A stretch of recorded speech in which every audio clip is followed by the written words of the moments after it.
Mix by Niju निर्मल। कहत रहे साथे कबो छोड़ब नहीं तो हर हमनी के प्यार पनागल रहे मोह। ए सखी कहत रहे साथे कबो छोड़ब नहीं तो हर हमनी के प्यार पनागल रहे मोह।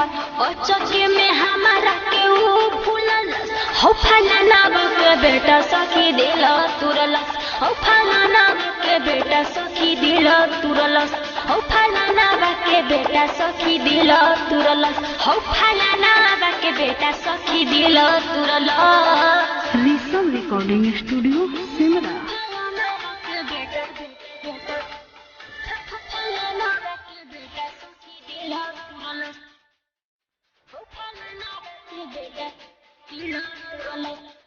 कैसे के करब हम केहू पर भरोसा, ऐसे लड़कों को थप्पड़ मारना चाहिए।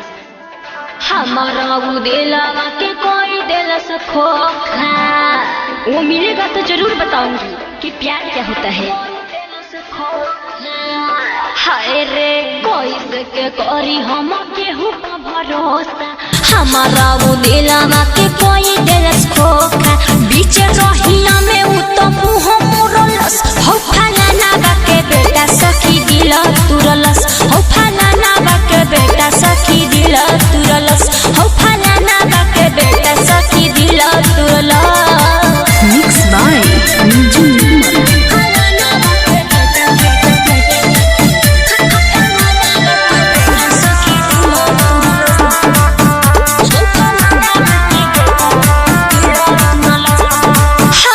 से प्यार को के कोई लस गदारी, क्या मिला उसको मेरा दिल तोड़ के।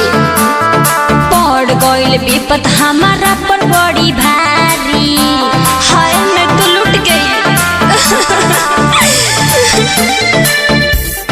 हाँ हाँ हमारा से प्यार को के कोई लस गदारी, पड़ गइल विपत हमारा पर बड़ी भारी।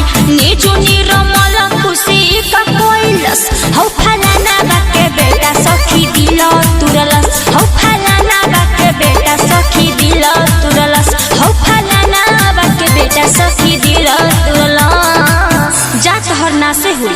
Rishabh recording studio.